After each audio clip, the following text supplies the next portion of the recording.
Olá pessoal, vamos retornar ao estudo das normas regulamentadoras.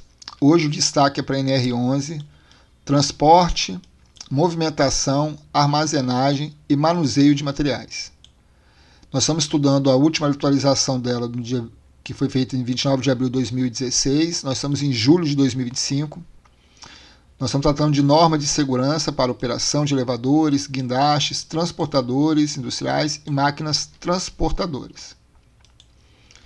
Bom, a norma inicia com uma tratativa sobre os postos de elevadores e montacargas deverão ser cercados solidamente em toda a sua altura, exceto as portas ou cancelas necessárias nos pavimentos.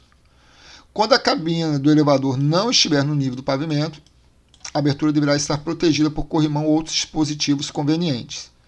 Esse é um exemplo de uma empresa que fabrica esse elevador de carga, que está aqui os dois tópicos bem destacados aqui, né? O cercado solidamente em toda a sua altura, né? Isso aqui é lógico que é um comércio da empresa, né? Mas se você colocar no ambiente de trabalho, vai estar toda a altura protegida. E quando a cabine do elevador não estiver no nível do pavimento, né? Se o elevador aqui dentro não estiver no pavimento, a abertura vai estar protegida. Então está aqui uma ilustração clara de um bom equipamento de elevador, né, de carga. Vamos lá.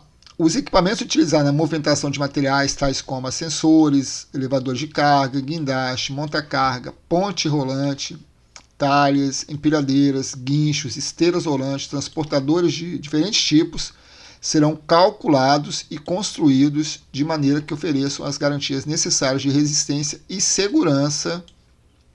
Então, eu tenho que saber qual a carga que eu vou transportar, qual o equipamento, para ser calculado e construído atendendo a resistência e a segurança. E conservados em perfeitas condições de trabalho. Então não é só ter o equipamento, mas garantir a utilização correta dele. Especial atenção será dada aos cabos de aço, cordas, corrente, roldanas, ganchos, tudo aquilo que está ali no equipamento para movimentação de carga deve ser inspecionado permanentemente. Ou seja, tem o plano de manutenção da máquina, o operador, quando pegar o equipamento, tem que inspecionar também, e substituindo-se as suas partes defeituosas. Isso é importante, né? A norma fala em substituir, não fala nem em reparo. Em todo o equipamento será indicado no lugar visível a carga máxima de trabalho permitida. Para os equipamentos destinados à movimentação do pessoal, né, dos trabalhadores ou quem vai estar ali naquele local de trabalho, serão exigidas condições especiais de segurança. Os carros manuais para transporte devem possuir protetores das mãos. Então imagine um carrinho de mão aí, né? Você vai ter uma proteção para a mão do trabalhador, quem estiver utilizando o equipamento. Nos equipamentos de transporte com força motriz própria, o operador deverá receber treinamento específico dado pela empresa que o habilitará nessa função. Os operadores de equipamento de transporte motorizado deverão ser habilitados e só poderão dirigir se durante o horário de trabalho portarem cartão de identificação com nome e fotografia. Importante, né, essa ilustração aqui, né? Como que eles exigem isso, né?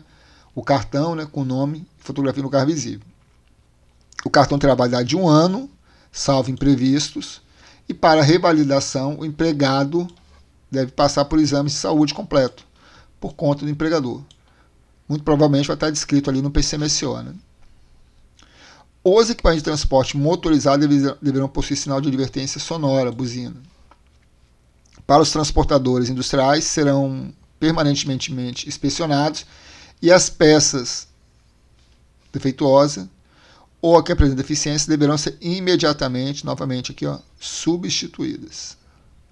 Nós comentamos aqui no slide anterior que deve ser mantido em local visível a carga máxima de trabalho.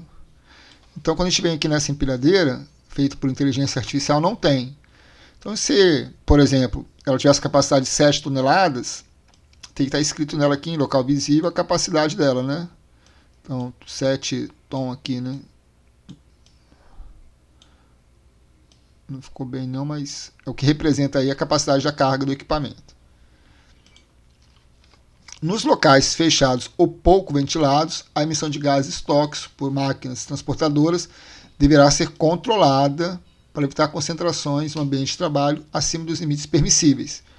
Então vai ter que controlar, monitorar, verificar a ventilação do ambiente e até mesmo monitorar o trabalhador, quem trabalha nesses locais. Em locais fechados e sem ventilação, é proibida a utilização de máquinas transportadoras, movidas a motores de combustão interna, salvo providas de dispositivos neutralizadores. Então, se elas tiverem dispositivos neutralizadores, elas podem operar em locais fechados e sem ventilação. Isso pode acontecer num porão de um navio, né? Pode vir a acontecer esse tipo de movimentação, esse tipo de carga. Bom, agora a norma trata, dentro da NR11, uma norma específica, né? Dentro da NR11, uma normativa sobre atividade de transporte de sacas. O que vem a ser essa questão, né? Denomina-se para fim da aplicação da presente regulamentação a expressão transporte manual de saca, toda atividade realizada de maneira contínua ou descontínua, essencial ao transporte manual de sacos, no qual o peso da carga é suportado integralmente por um só trabalhador.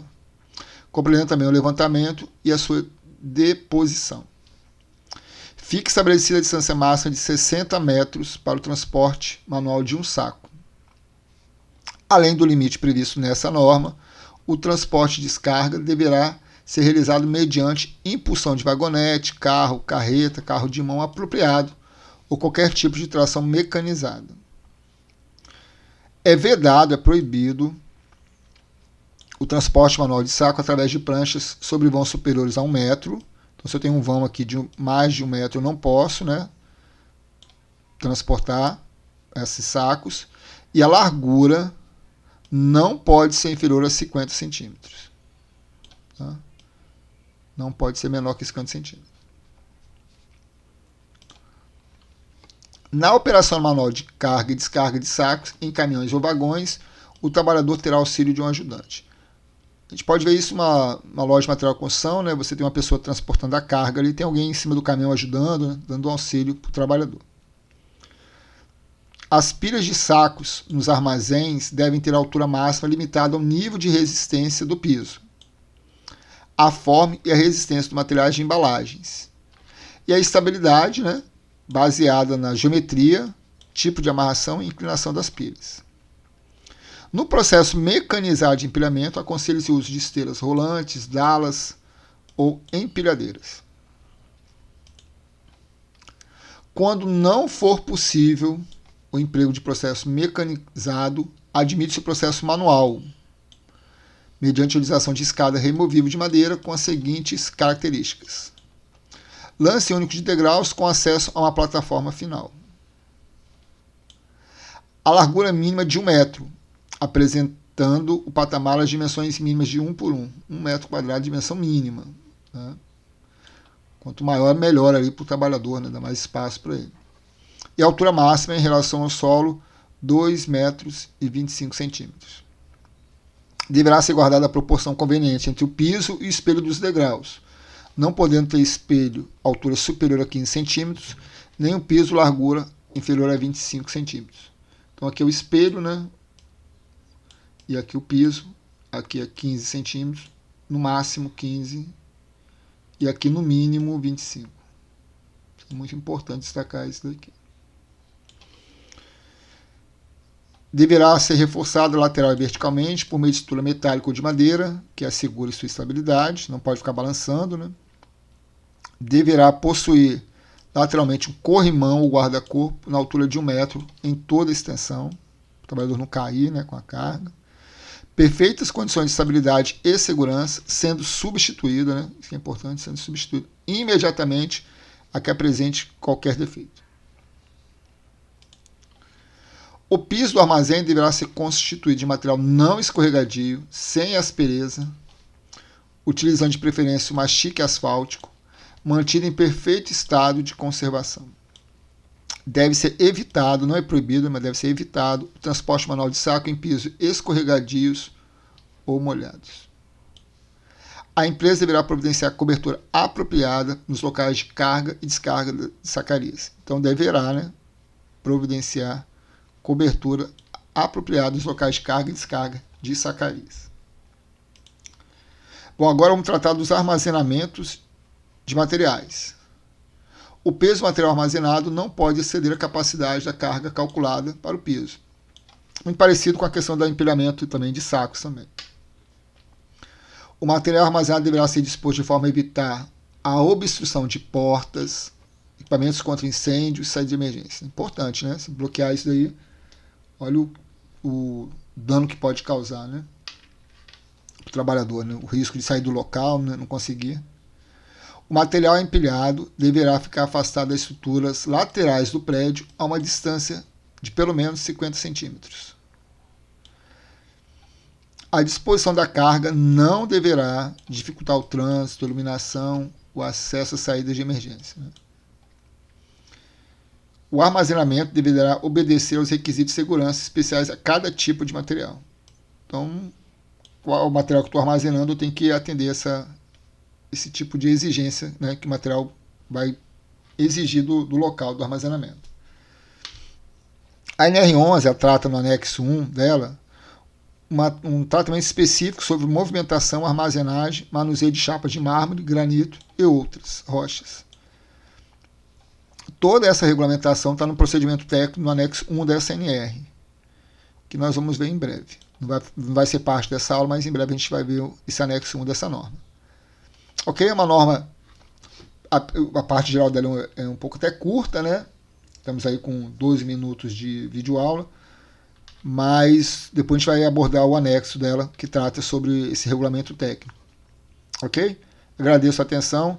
Se puder lá, curte o vídeo, né? E compartilha com quem está querendo aprofundar o estudo da NR11. Obrigado a todos.